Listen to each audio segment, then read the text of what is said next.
Good morning, boys and girls. Today I will be reading to you the book called The Little Engine That Could by Waddy Piper. Let's review our new vocabulary word for today. The word load means something lifted and carried. Look at the picture. What is the truck doing? The word merrily means full of joy. Look at the little girl. She looks very happy, boys and girls. That's what merrily means. The next word is waiter, a person who serves food to people at tables. Who remembers that word? Rusty. It's orange or reddish brown coating that forms on metal that has been exposed to air and water. Who remembers that? Who remembers that word? We also discussed it during science. It means like look at the picture, boys and girls. The train looks very old. That's what rusty means. The word hitched means to fasten by or if by a hook or a knot. I know it's a very fancy word, but all it means is that those two trains are connected to each other very tightly so the train can pull it. Let's start with our story. The Little Engine That Could. Retold by Waddy Piper, illustrated by George and Doris Hunman. Chuck, chuck, chuck, puff, puff, puff. Ding dong, the little train rumbled over the tracks. She was a happy little train, for she had such a jolly load to carry. Her cars were filled with full of good things for boys and girls. There were toy animals, giraffes with long necks, teddy bears with almost no necks at all, and even a baby elephant.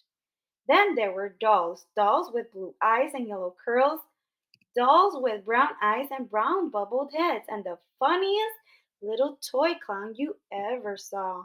And there were cars full of toy engines, airplanes, tops, jackknives, picture puzzles, books, and every kind of thing boys and girls could want.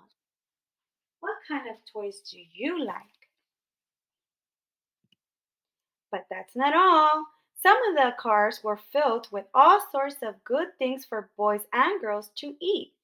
Big golden oranges, red cheeked apples, bottles of creamy milk for their breakfast, fresh spinach for dinners, peppermint drops, and lollipops for after meal treats.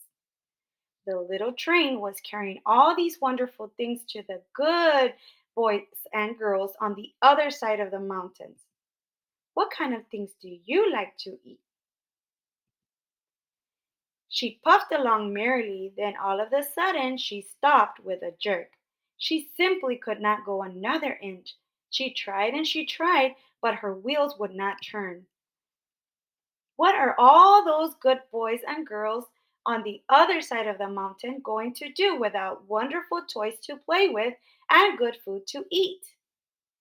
Here comes a shiny new engine, and the funny little clown jumped out of the train. Let us ask him to help us. So all the dolls and toys cried together. Please, shiny new engine, won't you please pull our train over the mountain?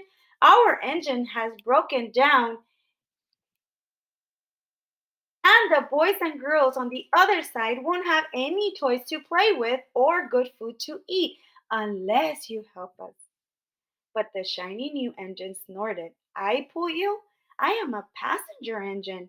I have carried a fine big train over the mountain with more cars than you ever dreamed of. My train had sleeping cars with comfortable berths, a dining car where waiters bring whatever hungry people want to eat, and parlor cars in which people sit in soft armchairs and look out of big plate glass windows. I pull the likes of you? Indeed not. And off he steamed to the round house where engines live when they are not busy. Who remembers? What does the round house mean? where engines live when they are not busy. That's right. How do you think the train, dolls, and toys felt? Let's find out, boys and girls. How sad the little train and the dolls and the toys felt. Then the little clown called out, "The passenger engine is not the only one in the world. Here is another engine coming, a great big strong one. Let us ask him to help us." The little toy clown waved his flag, and the big strong engine came to a stop. "Oh, please, big engine," cried all the toys together. "Won't you please pull our train over the mountain? Our engine has broken down, and the little boys and girls on the other side won't have any toys to play with or good food to eat unless you help us." The big strong engine bellowed, "I am afraid, engine. I have just pulled a big train loaded with big machines over the mountain. She These machines print books and newspapers for grown-ups to read. I am a very important engine indeed. I won't pull likes of you." And the freight engine pulled off indignantly to the roundhouse. The little train and all the dolls and toys were very sad. "Cheer up!" cried the little toy clown. "The freight engine is not the only one in the world.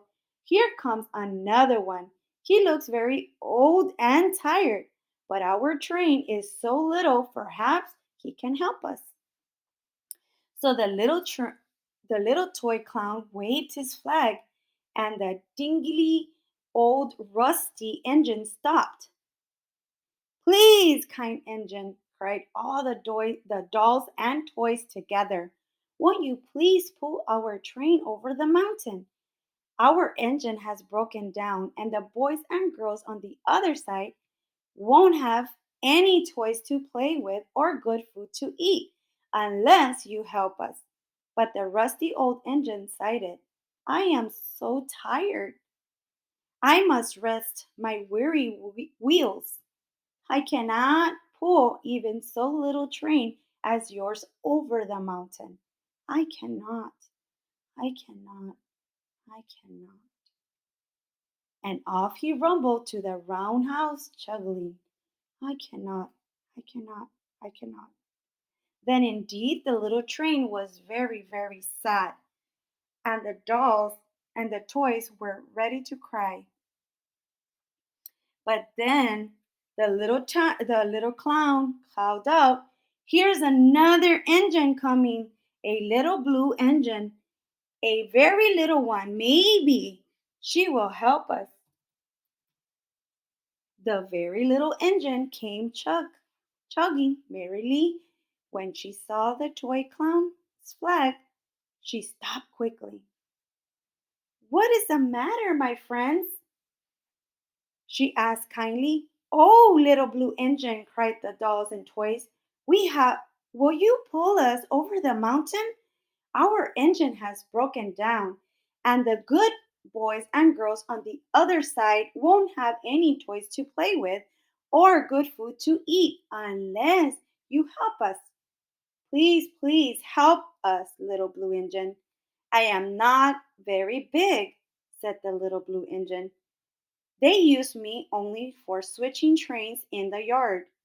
I have never been over the mountain." "But we must get over the mountain before children's awake," said the dolls and the toys. The very little engine looked up and saw the tears in the doll's eyes. And she thought of all the good little boys and girls on the other side of the mountain who would not have any toys or good food unless she helped.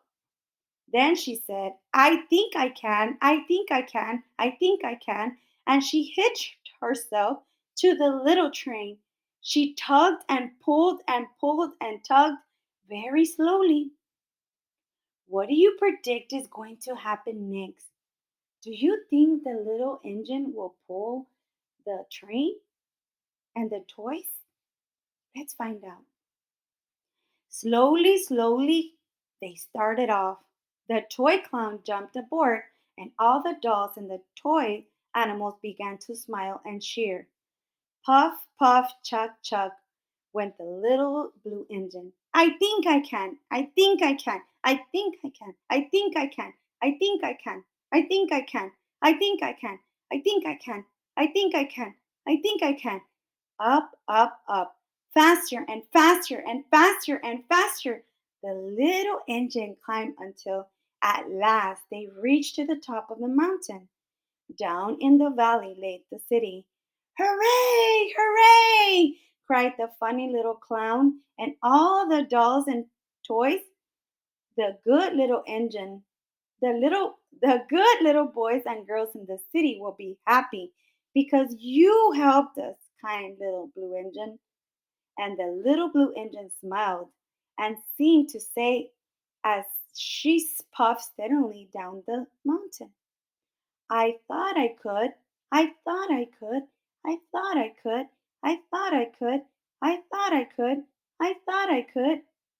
The end. I really hope that you guys enjoyed the story. The main ending of the story means that anything you want. I hope you enjoyed it, boys and girls. Have fun.